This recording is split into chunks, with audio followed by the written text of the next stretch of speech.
Okay, good. Well, I'm going to make a prompt beginning, if I may.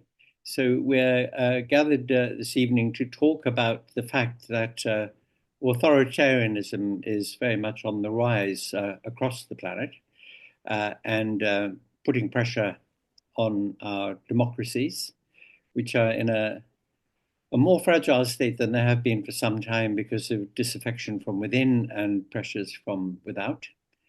And one of the factors, not an unimportant one, is that what's happening on the web and on social media is playing a part in encouraging, empowering perhaps the rise of authoritarianism and helping to undermine satisfaction with democratic arrangements.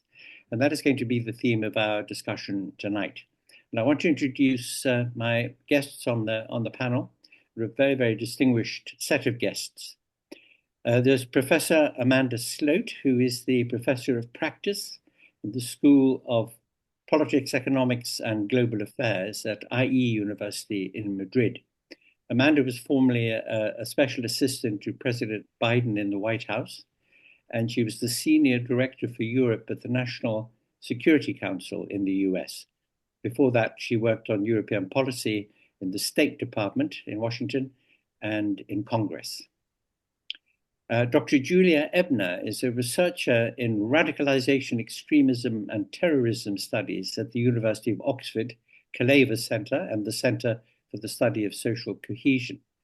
Her most recent book is called Going Mainstream, Why Extremism is Spreading so far on the web. And before that, a couple of years ago, she published Going Dark, The Secret Life of Extremists. And both these books involve Julia in going undercover into some of the very darkest corners of the dark web. And as I was saying to her earlier, I don't know how she survived the experience, but she looks very much as if she has, fortunately. And Professor John Wihbey, who is at the Institute for Information, the Internet and Democracy at Northeastern University in Boston. And his book, Governing Babel, The Debate Over Social Media Platforms and Free Speech, has just come out a couple of weeks ago. And earlier than that, he wrote a book called Social Fact, News and Knowledge in a Networked World.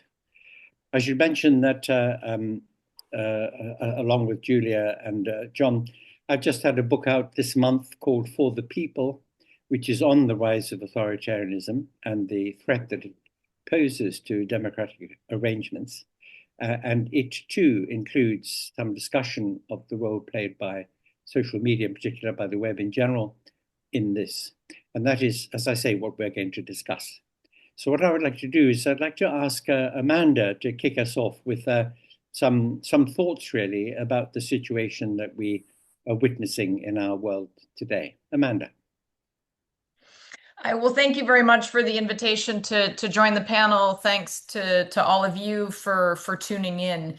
A couple hours before the panel started, I was rereading Fukuyama's End of History article from Foreign Affairs, which I'm planning to teach in one of my classes. And it was the basis of a lot of work that I did actually as an undergraduate in the late 90s, looking at whether or not his thesis was true, which he was arguing in the years after the end of the Cold War, whether liberal democracy had in fact triumphed as the defining overarching ideology. And he argued that the competition from ideas such as fascism and communism had been defeated. And it was interesting reading that right before this panel, where we're again talking about trends of rising authoritarianism. And I now wonder, there's obviously been many challenges to his thesis over the years, but we again seem to be at a critical moment where it's appropriate to again raise the question around this. We have a self-described social democratic socialist who was just elected mayor in the city of New York. And we, of course, have an administration that is demonizing and, in fact, designating as a terrorist group in the United States anybody who is seen as anti-fascist. So if anti-fascist can get you designated as a member of a terrorist group, it raises the question about what this is that we actually think about fascism then. Certainly across the United States and across Europe, we are seeing challenges to many of the ideas of democracy that we have taken for granted.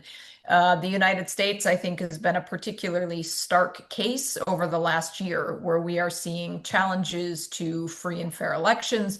We're seeing a regression in checks and balances, both from Congress and from some of the courts, even though we also have courts at many levels of government that are fighting valiantly to try and uphold rights and principles and norms. We are seeing dangerous cases of the military being politicized. This, of course, is not unique to the United States. We have seen democratic backsliding in recent years in various countries in Europe, including in Turkey, in Poland, in Hungary. We are also seeing the rise of far-right parties across Europe, in Germany, in France, and even in the UK. And I think there are similarities in some of the structural factors that these countries are facing. We have a population that no longer necessarily believes that government is serving their economic interests, that there is a generation of parents now who is not necessarily sure that their children are going to do better than what they did. We have a set of people that are questioning whether democratic structures and the way the political system works. And there is a real desire in some places to blow the system up and to try something very different. And we are also seeing very real debates about immigration, which is an issue that's cutting across many countries in Europe as well as the United States, and what to do with this movement of people and how to relate to the other. And then, of course, what is going to be one of the main topics for this panel is the broader question of social media.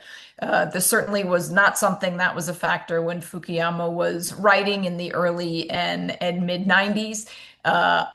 Email was brand new. I thought it was something you got when you went to college, because that was when I got my first email address. But there certainly was no web at that point. There was no social media.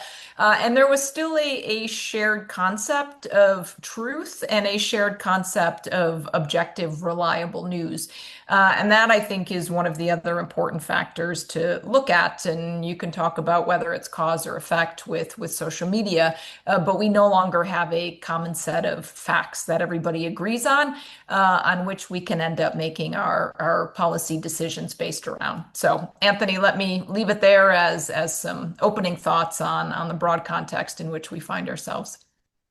Well, very good. Thank you, Amanda. Well, Julia, you have been, as I said, right down in the weeds, in the worst corners of the social media, really. And social media, I would say, sort of mid-noughties of this century is when they really got going.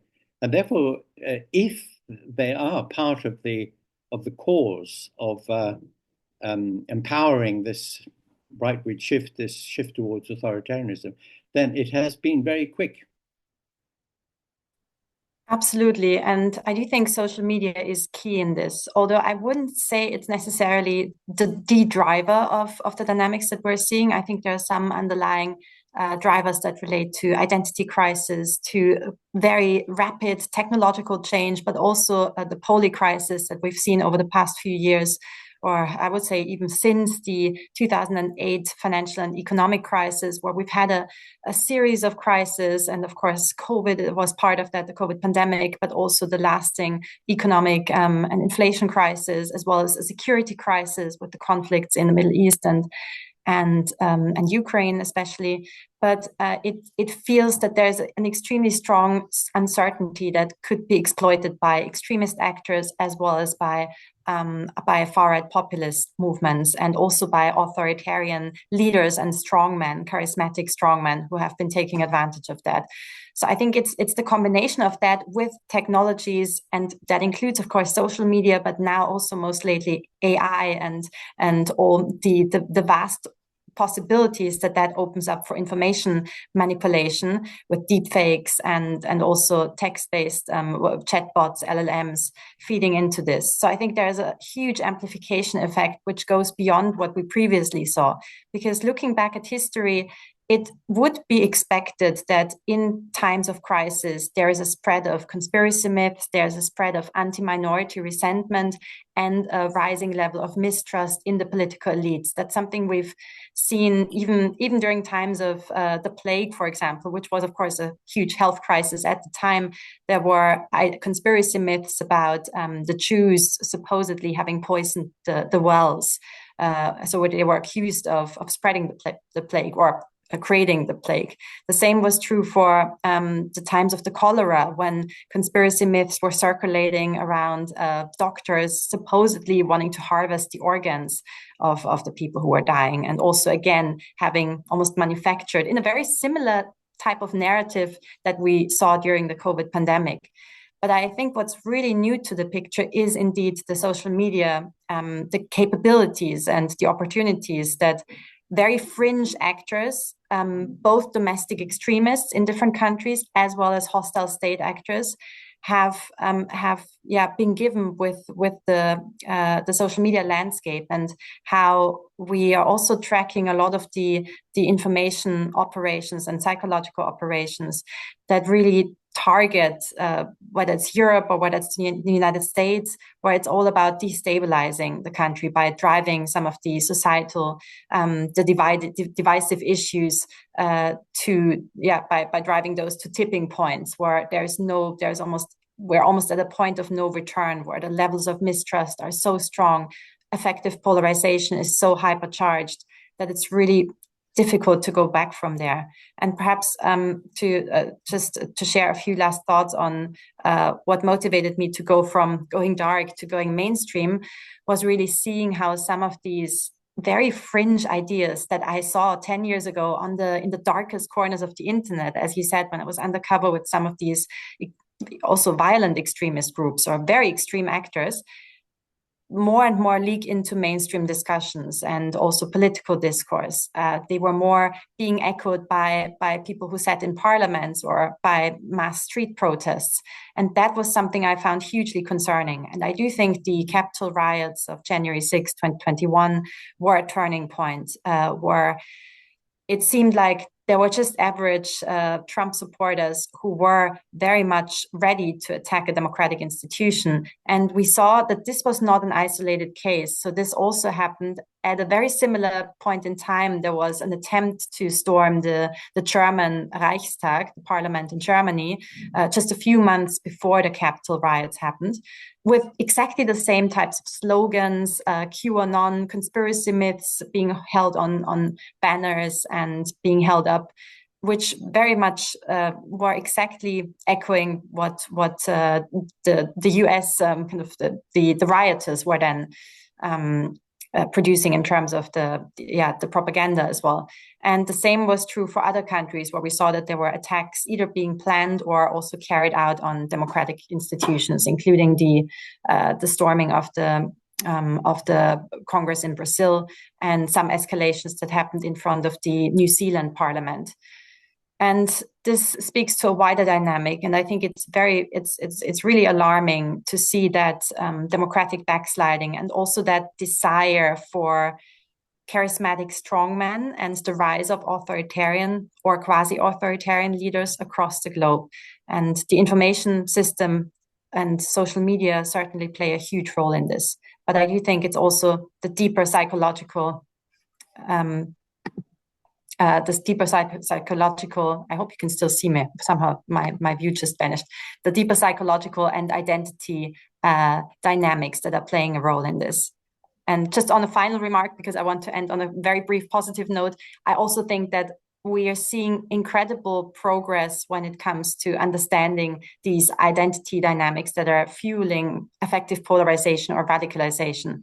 So, for example, identity fusion is a phenomenon that has been hugely overlooked in some of the research, which is when your personal identity becomes one with the group identity, and you feel like members of your in-group are almost like kin, like family. And then people are willing to do anything for that family, especially when they perceive that family or in-group as threatened. And that has been shown in some of our studies in Oxford to be a very strong factor in driving radicalization into different ideological directions. And I do think there is a huge potential for also interventions and for prevention efforts to focus more on identity, in particular among young people where identity crisis can be exploited so readily. Yeah, I'll leave it here, but I look forward to the discussion. No, thank you. Thank you very much, Julia. Well, there are a number of points there, both what you and Amanda have had to say, that are very, very well worth coming back to, which we will do in a bit. But John, your book, just published now, speaks pretty directly, really, to the social media aspect of things. Can you give us a sense of what you're thinking there? Well, thanks, Anthony. Great to be on the panel with Amanda and Julia. And Julia's remarks actually remind me that, as you know, in some ways, that as we look back on sort of where I don't know, I guess where the original energies sort of emanated from, particularly as we look back to January 2021, and we think about the storming of the U.S. Capitol, Julia makes a great point, which is that if we actually look at other places around the world, similar things were starting to happen. And I would just point out that in India, the farmers' protest was repressed rather firmly by the Indian government and Prime Minister Modi. In Uganda, there was an election which resulted in basically the suppression or the shutting down of many of the social media platforms. And then Alexei Navalny was arrested, and there was a whole wave of repression in Russia, like really within a few weeks, actually, right around January 6, 2021. So I wonder if, as scholars, the more we look back to the recent history, the more we're going to discover that actually something quite global was going on, even though maybe the popular manifestation is the image of people rioting on the U.S. Capitol, but I think there was a lot of other important warning signals around the world. I see, I guess, a few kind of important kind of framing ideas that my book speaks to, but maybe could be generative for our discussion here. I mean, first of all, we're discussing authoritarianism, and I was trying to think about the informational dimensions of authoritarianism as distinguished from, for example, totalitarianism. And these are sort of roughly, the use of strategic propaganda, engineered noise, kind of constrained pluralism, and kind of uneven but like firm censorship in various places. And so those are the sorts of characteristics that I think we're talking about, and that we're actively seeing in many places. It is, Anu Bradford, who's a professor at Columbia, has noted that there are these competing global models. One would be the state-based model of China, the sort of cyber sovereignty model. Another would be the rights-based model of Europe under the new Digital Services Act, the Digital Markets Act, the EU AI Act, and then the sort of markets-based model that we're seeing in the United States. And Professor Bradford has sort of posited that these three models are sort of competing, to prevail in the kind of norm cascade that states try to affect. And it is worth noting, though, that Brazil, India, many others are starting to come up with their own particular kinds of models. India has actually a new sort of regime under their information technology rules, and now apparently there are some amendments that are worrisome to some people. But we could talk about the various kinds of regulatory regimes that are starting to constrain or not the communications and media spaces around the world. A couple other things I just wanted to mention, and they're in the book, but I'll raise them here just very briefly. One is the role of generative AI in the information communication space. There has obviously been a huge amount of worry over deep fakes and synthetic media and deception, fraud, particularly around elections. So you think about Slovakia or Romania, or even New Hampshire. There was a robocall that faked President Biden's voice. So there are many worries around that. I tend to think that probably the deeper worry is sort of more epistemic, that the AI models sort of favor certain kinds of outputs and mediate the information environment in certain kinds of ways that are just not knowable yet. And we need to really, really invest in research around how this is going to happen, particularly if AI models sort of supplant search as the main way people access and seek information. So I think there are a lot of questions there about how AI will mediate our public sphere, our digital public sphere. Um, I continue to think too that as this as information technology companies become more powerful and exert more influence in markets around the world, these big questions that like Ian Bremmer, the political analyst, has raised about technopolar sort of power in the world, I think are going to be very consequential. How Meta and Google and TikTok ByteDance are able to exert power and influence around the world is going to be very consequential in terms of either fueling autocratic energies or not, or empowering dissidents or not, or empowering journalists or not. So I think those are some things that I would want to put on the table. But I'll stop there, Anthony. Let's maybe have a dialogue because there's a lot on the table. Sure. Although I would, a point that immediately jumps out for me is the question whether, given the fact that both information and conspiracy, fact and false fact, can spread at the speed of light around the web and across social media, the question is, to what extent is the set of phenomena you described around January 2021 a matter of mimicry, of people copying, of people seeing what's happening somewhere and then a few days later, a week later, doing the same thing? And to what extent is it organized? Because, of course, there is a fear to the effect that there are malign actors who are trying to orchestrate difficulties, to be disruptive, to try to disturb things. We're familiar now with the idea that there are thousands of chatbots that send out messages, and indeed even may send out competing messages in order to rile up a debate and get people worried. To what extent, for example, are intelligence communities around the world worried that there are deep down somewhere in the web or using it to try to get this kind of disruption going? Amanda, do you have a sense of that? Well, I'll defer to John and Julia, who have certainly done much deeper academic analysis than I have on these questions. But to me, there's two things that immediately jump to my mind that are risks somewhat separate from the social media that are happening in the US. Is one, there was long this idea that there was a sense of American exceptionalism, this idea of the US as a beacon on the hill. And certainly the US wasn't perfect.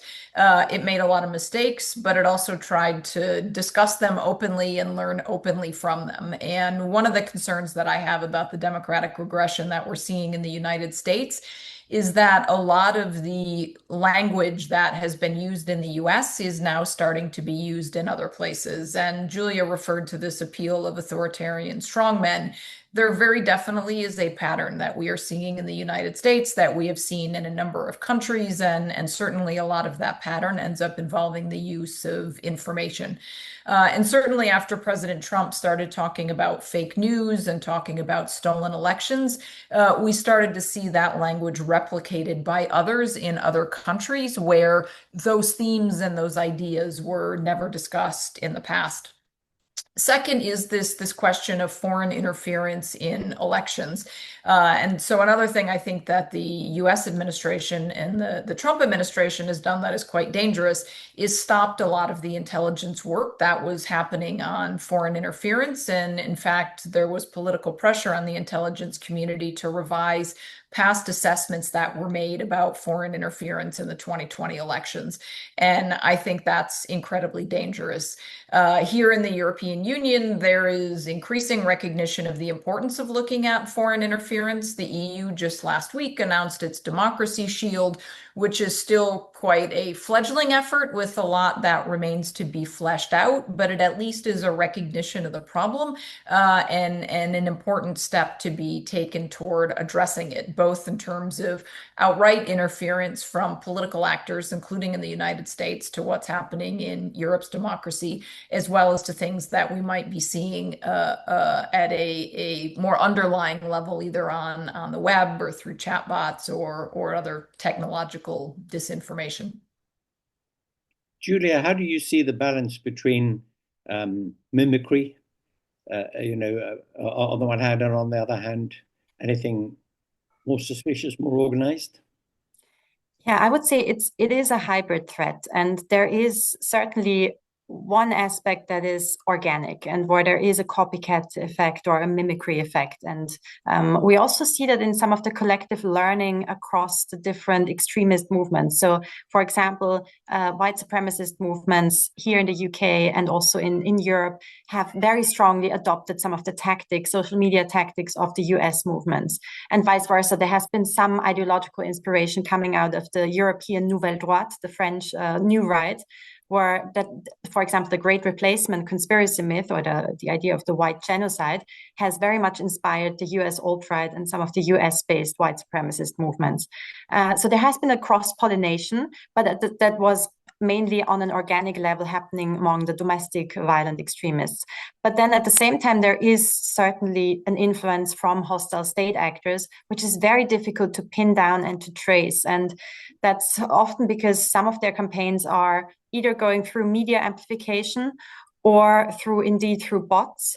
But to give you an example, what we observed in the COVID pandemic was that Sputnik and RT News, the Russian state propaganda outlets or news outlets backed by the Kremlin, they were in their English and German language outlets, they were very strongly pushing and amplifying anti-vax ideas and conspiracy myths and adding fuel to the fire of existing tensions around COVID measures and vaccines. Whereas in the Russian language outlets and on the Russian language content, they were, of course, because they needed that, were very much endorsing the vaccines in Russia and were very much, driving people to being more being responsible citizens and taking the vaccines. But then the same is true for some of the other new ways, I think, of using soft power, I would almost say, in a very, sometimes, of course, crossing boundaries. But for example, TikTok there have been some experiments run on TikTok which showed that the content or the way that the algorithms amplify content in different geographies works differently. If you're in China, for the Chinese users, they would often emphasize healthy lifestyles, discipline, they would emphasize a lot of the positive content, whereas the users in other geographies, including Europe or the United States, get served a lot more of the emotionally very negative content, which can drive them towards depression and which can also fuel polarization. So on TikTok, for example, both the far left and the far right have been doing extremely well with their content. I think it's partly also due to the algorithmic infrastructure that prioritizes the really radical content. But part of it is certainly also a hostile state effort to destabilize the countries that they're competing with or that they might even see as their political opponents or enemies. Well, of course, it's as old as history for a state wishing to weaken a perceived enemy state by engaging in disruption, disinformation, destabilization. And the argument is now sometimes put that there's a new player here between hard and soft power, and it's what's called sharp power. And sharp power is the use of social media in particular, but other web platforms to inject into the conversation inside a country material that is disturbing or upsetting, and which fuels division and conflict within that country. In just the same way you were suggesting there that it would have been in the interests of Russia that people in other countries got a lot of COVID while their own population didn't. It's the same kind of effect, but this time psychologically. John, one anxiety, of course, that immediately arises is that all the negative things that we think about what can be done with social media in this space raises questions about free expression and about how you distinguish between means for trying to manage, control, or even eliminate false facts, false information, misinformation on the one hand, and on the other hand, allowing this to be what, way back in the 90s when the internet came into existence, we thought was going to be a great agora in which we could have open discussions and share information without gatekeepers and so on. So how do you see this dynamic playing out? Well, it's a great question, and maybe it's the question of our time in some ways, at least with respect to the communication space. Um, I mean, I think each culture has its history and its sort of context that informs where the norms are and where the thresholds are for, what rises to hate speech, what rises to disinformation, what is, what can live within a marketplace of ideas and what is outside of, the so-called Overton window. Um, I actually think, the platforms have aspired at times to try to hold up universal standards. At least some of them have. But you look at an ecosystem like YouTube, which is incredibly impactful, literally billions of active users. It is almost an impossible space to govern, just given the sheer scale, even with AI tools. Um, and various regimes will have a lot of pushback about certain kinds of content, particularly where the regime is criticized. And I think there is always an aspiration among the more sort of pro-social moderators of the platforms to try to think of international human rights law as a kind of governing standard.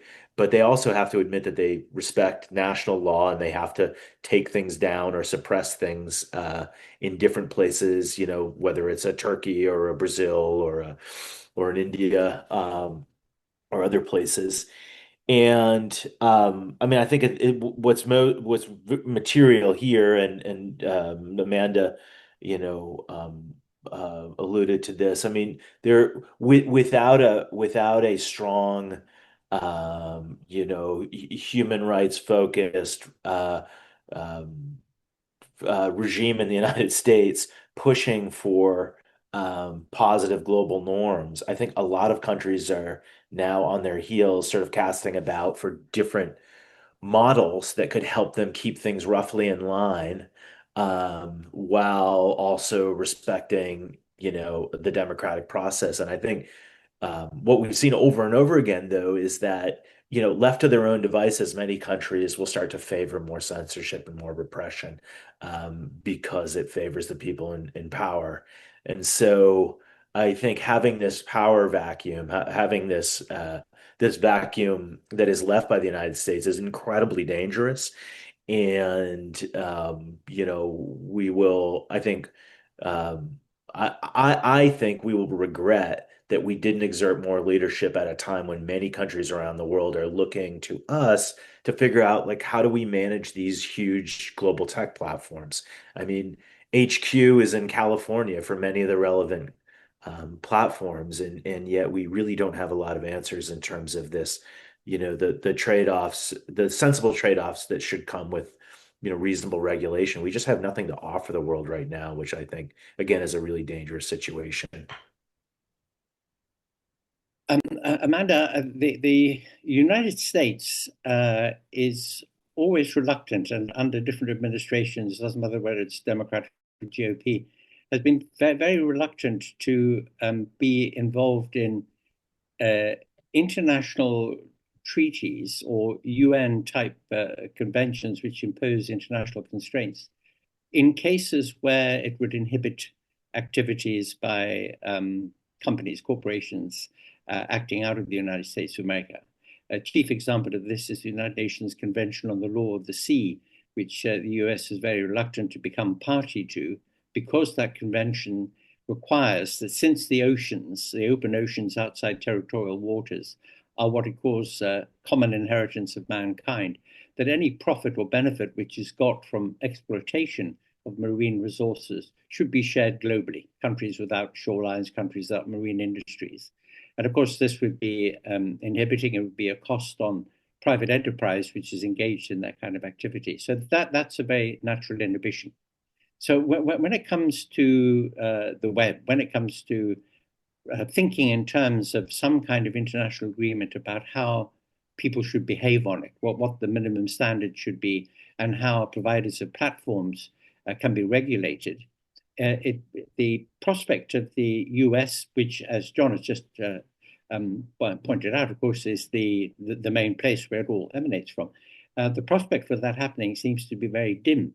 I mean, do you see any possibility at all that the US could do what John has just said it really ought to be doing if it's going to have any chance at all of cleaning up how things work out there, emphasizing the positives, but helping to manage the negatives? Yeah, a couple parts to your question. I mean, first, you're absolutely right. The U.S. historically has not liked joining treaties that limit its freedom of action in a number of ways. I mean, this happened very much in the Law of the Sea. You now have Trump having pulled out, for example, of the Paris Climate Accords. The U.S. has never joined the International Criminal Court. There is a real aversion by the U.S. to be bound by some of these international agreements. On your question of whether the U.S. could play a role, in principle, yes, absolutely. You know, in the Biden administration that I was a part of, we created the Trade and Technology Council, which was a platform that was meant to be cooperation between the United States and the European Union to work together on trying to set the rules of the road on exactly some of these questions of technology and AI. There was a real recognition in the administration that these technologies were emerging, that a lot of new questions were emerging, and that if powers like the United States and the European Union didn't work together, you were going to have actors such as China and others that may not share the same democratic values and principles as the United States, that would be setting some different rules of the road that we don't necessarily want to abide by. The problem I think you have is now with the approach of the Trump administration, where you have the president who's established a very close working relationship with what's become known as the tech bros. And there is a lot of deference to these technology companies in the United States and a real resistance to imposing any sort of regulation on them. And it's creating real cause for concern within the European Union. Now, many have, of course, criticized the European Union for over-regulating, for stifling regulation. And so I think, as John was alluding to, there is a real balance between how you monitor what is happening on the internet in terms of allowing free speech and not censoring that, while at the same time dealing with disinformation and misinformation that's out there. Very soon after the US and EU agreed on the trade framework, President Trump made very clear that he was coming next for the Digital Markets Act and the Digital Services Act in the European Union. And I think this is increasingly going to put pressure on the EU to continue grappling with how they manage this balance, as I was mentioning earlier, between allowing free speech and addressing disinformation. That's, as everybody has agreed, becoming a real problem on social media. One thing, Julia, that might be suggested is the following: if you become a member of a club, or if you get a store card, for example, at a big supermarket or wherever, or if you open an account at a bank, whatever, you have to be there in your own proper person. Your identity has to be clear, your home address, your name, your credentials. You've got to be verified. Why not make that a requirement on anybody who enters cyberspace, so to say, and for exactly the same sorts of reasons? By this means, getting rid of anonymity, behind which so much of what's horrible on social media and on the web in general lurks. I mean, is that a possibility? Could that be a game changer?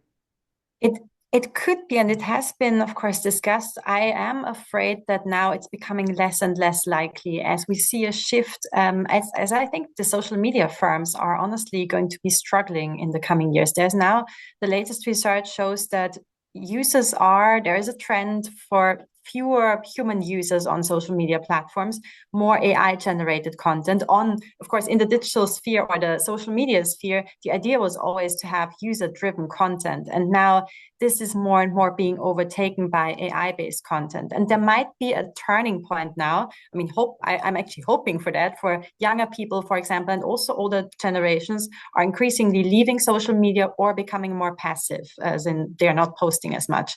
So more and more social media, especially the big ones, the big social media platforms, are now increasingly using AI content, which is sometimes I find it very awkward to encounter that in my social media feed, but it's slowly almost taking over the human centered content, which would mean that, of course, having that type of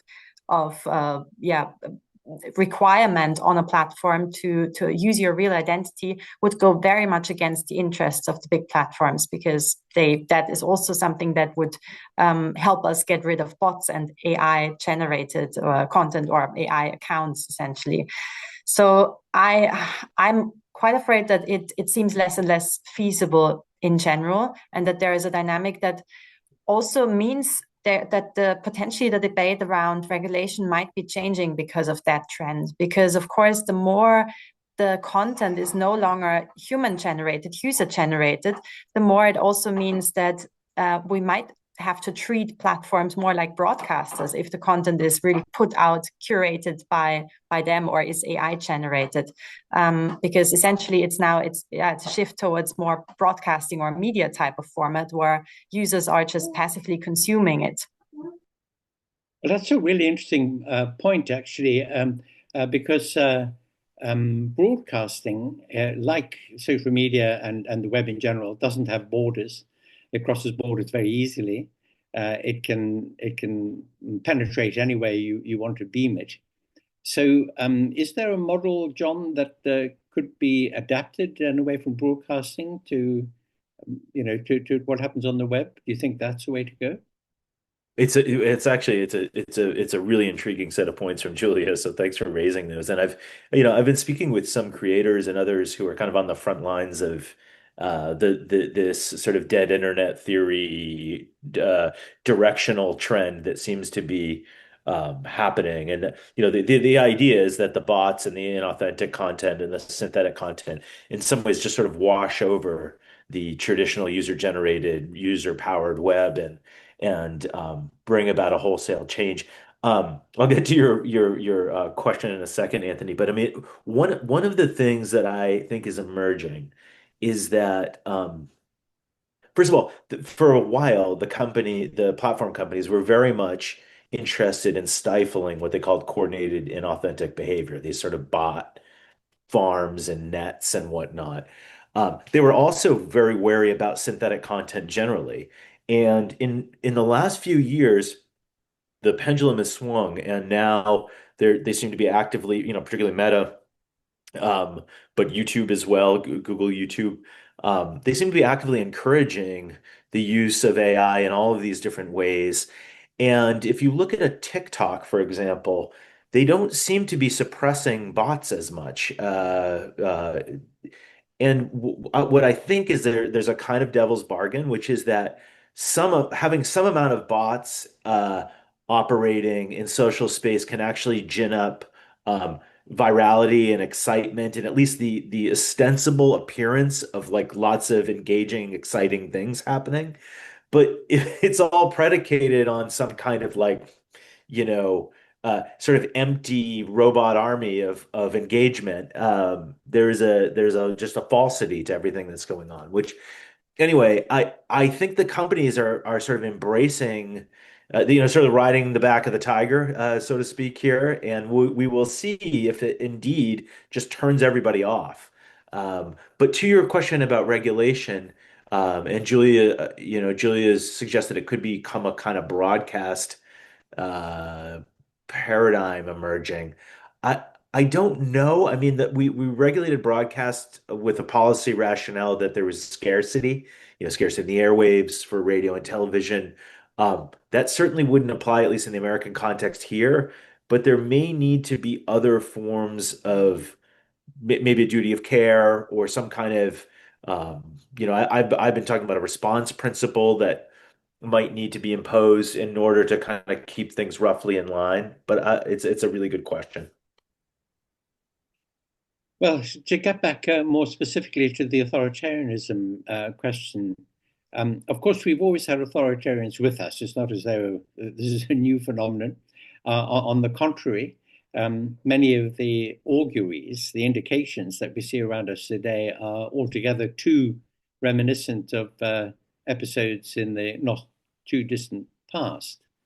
And Amanda, I'm wondering whether your reference to Fukuyama there prompts in me the question to you, in what sense are we so lacking in historical sense or awareness, signs, indications, trends, that if one is anything of a reader of history, tend to leap out at one when one looks at current affairs and sees some of those trends at work in them?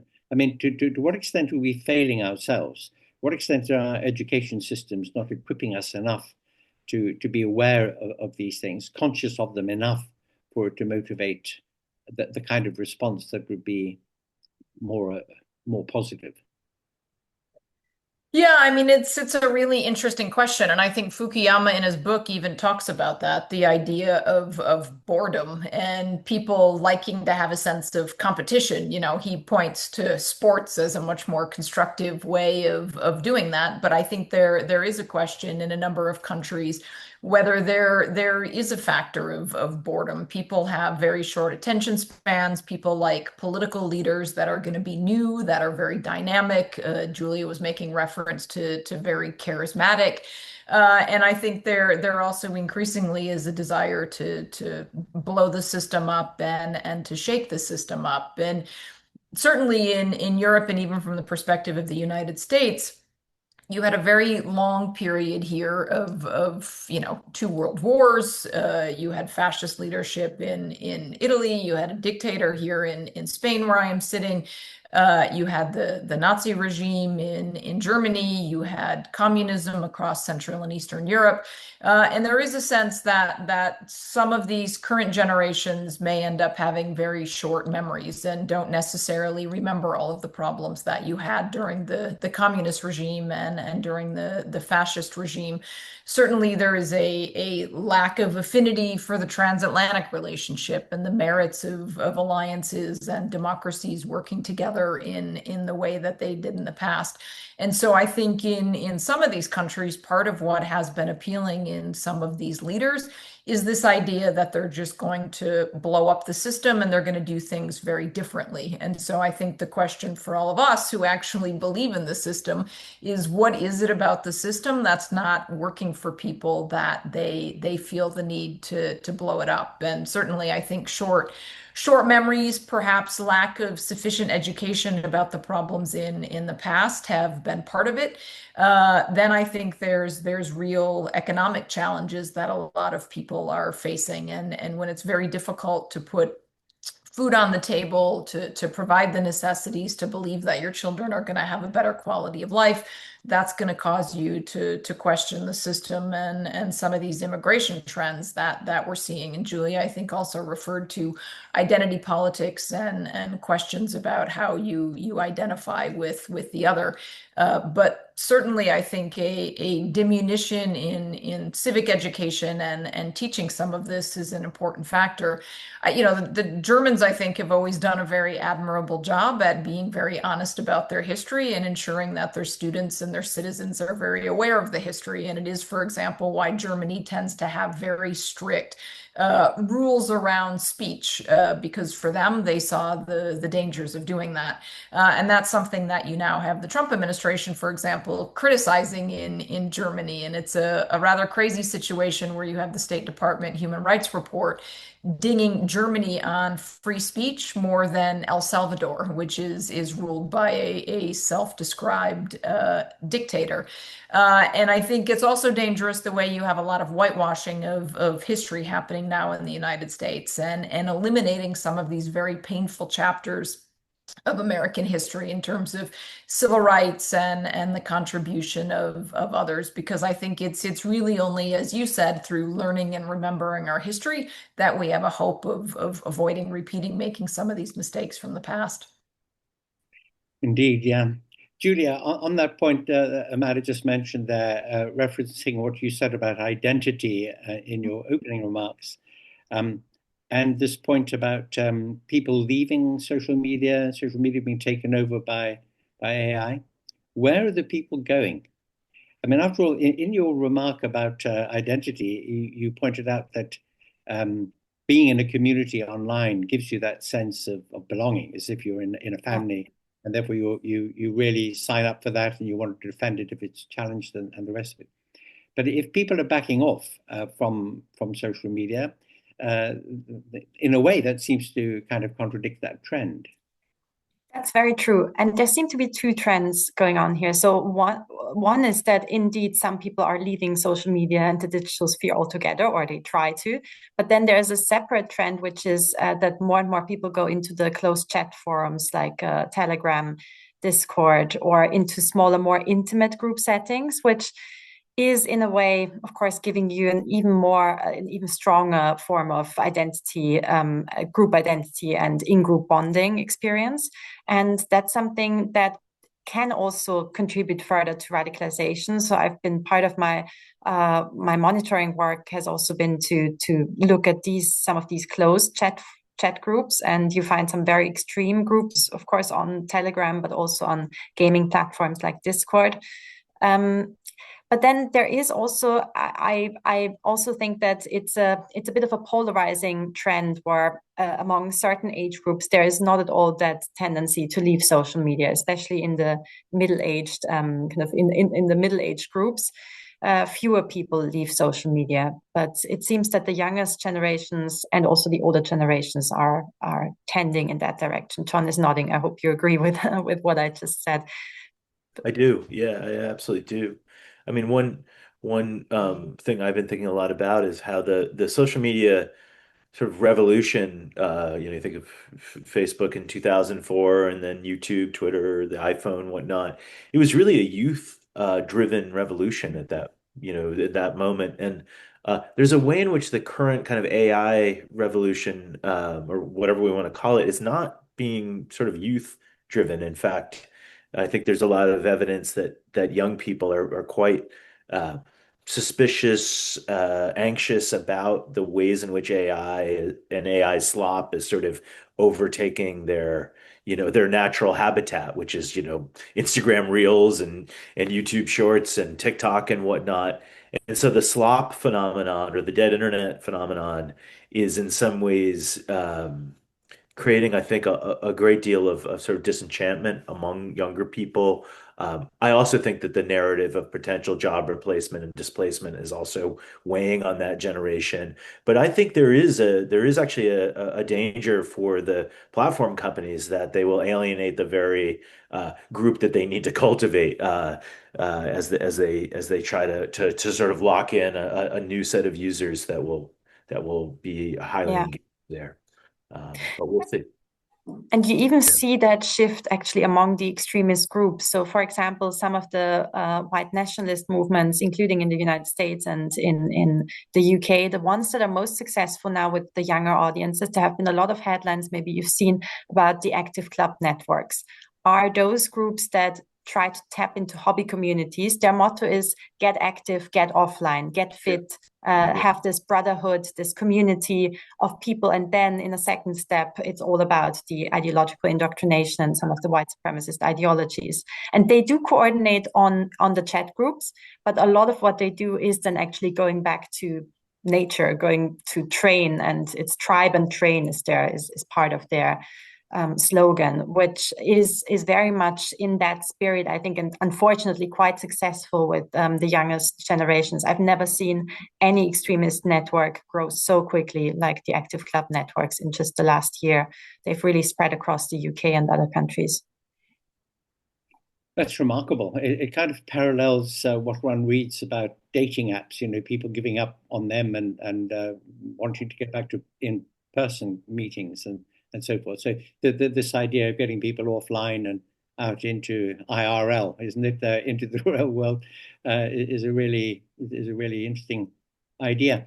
Do you know, as we're coming towards the end of this, I'm noting a sense of surprise in myself, which is that perhaps we're talking about a subject which is already on the way to becoming irrelevant. I mean, in the sense that the impact of the online world on driving this significant change of the center of political gravity moving rightwards over the last few decades, especially over the last 2 decades, maybe it is not quite so important. I mean, this is an implication of something you said earlier on, Julia, that there are other factors and more factors which are really to slide deep in the last half century and more, and that what direction try to think about how we counter this movement if we're keen on trying to preserve things which are very valuable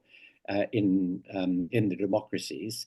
Like I said at the outset, whatever the flaws and difficulties are that beset democracies, and they certainly need reform, nevertheless, their protection of very valuable things like civil liberties and the rule of law are really worth fighting for. And so if one were to try to fight them, on what platform do we do it? Is it a is it a web platform, a social media platform? Is it a real world platform?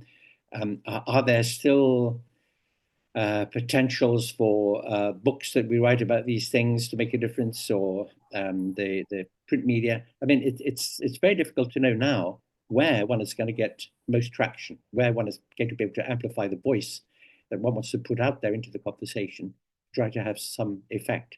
What do the three of you think about that? Where would you go, Amanda? What do you think we should be doing in the way of getting some purchase on the message? Yeah, I'm going to be really interested to hear what Julia and John have to say about that based on their research. I mean, certainly in conversations with my students, they seem to get all of their news from TikTok, and it's very difficult to get them to read much of anything for class. And they assure me that everything that they're seeing on TikTok comes from reputable news sources, and they're going to the original news source to get the information. But certainly we're seeing a change in the way that people consume media. When I was young, we had the 6 o'clock news, and John could be on one side of the US and I could be on the other side of the US, but both of us would be watching the same news program. And there was general acceptance that that was honest, factual news, and everybody made their opinions based on the news. Now we have a significant decrease in regular mainstream network broadcasting. We have cable news networks that have become increasingly partisan. And then, as we've been talking about, we have a lot of people who are getting their information through social media and online, much of which is not necessarily coming from reputable fact checkers. And so, in a way, it seems if we want to compete in the media space, we have to go to where people are getting their media, which is on social media platforms. But then the complexity of doing that is you're competing with a lot of irreputable sources, and it's very difficult to break into the social media feeds of people that aren't necessarily part of your in-group and inclined to follow. So it's a real conundrum, and I think it's making it much more difficult to get out a sense of objective truth and facts, and people are just becoming increasingly polarized and increasingly wedded to their own narrow stovepipes of information. John, got a view? No, that's really well said, Amanda. I'm not sure how much I can add. I mean, I do think that that the cultural space sort of upstream from politics is definitely really the contested domain right now. I mean, some of the theorists on the right have been saying this, that like, uh, culture is sort of upstream of politics. And I think for those who want to preserve some of the traditional civil liberties values and rule of law and whatnot, there has to be a really concerted effort. I'm not sure it is a like an either or. It has to be social media or traditional media, in-person organizing. I think it has to be all of the above. But I think the identity politics that are sorting and fragmenting so many publics, both here in the United States and around the world, I think there really has to be more of a focus on these sort of upstream issues. And I think some of the authoritarian playbook has been to play in the cultural space, to great effect. And so I think there has to be a sort of rethinking for those who want to preserve some of the traditional values. Yeah, good point. Julia? Yeah, I will add to some of what already has been said, but I do think that part of the battleground for the hearts and minds of the next generations, but also in general for populations, is still happening online. And it's even though many of the users will be more passive, or that's the trend that we're seeing, the information space and the media consumption is still very much digital and online. And I think that will be continuing, and especially as with AI and other technologies becoming, and the metaverse becoming a new reality of how we consume information, how we interact, how we communicate, I think that will further fuel polarization. So I'm afraid I'm quite pessimistic in the short and medium term, because we've seen how much that has the potential to fuel divisions, but also misinformation and further, drive polarization. But I'm quite optimistic in the long run. And it's because I do think that we see among the youngest generations that there's a stronger resilience, that they are better equipped to potentially know how their own psychology plays out in the digital sphere, how they can perceive themselves, their identity, the group dynamics, to understand all of those human factors almost more intuitively, because they've grown up with it. And that's something that I think the digital migrants, not the digital natives, but the digital migrants, like most of us in the pre-internet generations or pre-social media generations, didn't really get to see. And I'm also very hopeful that the education sector is changing as well, and is adapting to the trends, and is trying to integrate not just digital literacy, but also hopefully a form of digital citizenship. And that intersection of psychology and digital literacy is integrating that more into the curricula.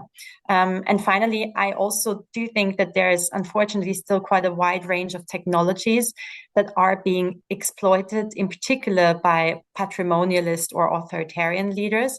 And what's so interesting about looking back at history, of course, patrimonialism has been the most dominant form of governance.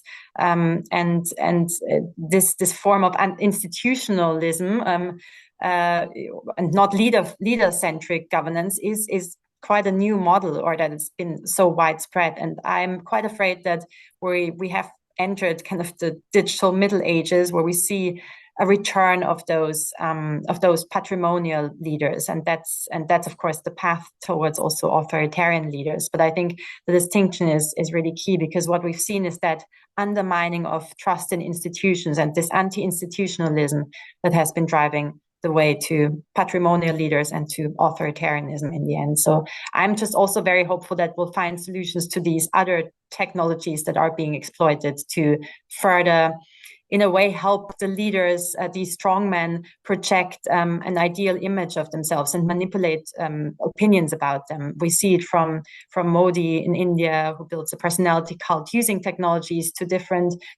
Russia using AI, and other countries implementing AI technologies for surveillance, for information manipulation and psyops, and for all types of purposes that ultimately help them bolster their authority. So I'm just hopeful that we'll get this right with on an international level at some point. Thank you very much indeed, Julie, and thank you very much, Amanda and John. That was absolutely fascinating. Very much enjoyed your company this evening, and thank you so much for being with us on the webinar. Thank you. Likewise. Thank you so much. It was a pleasure. Thank you.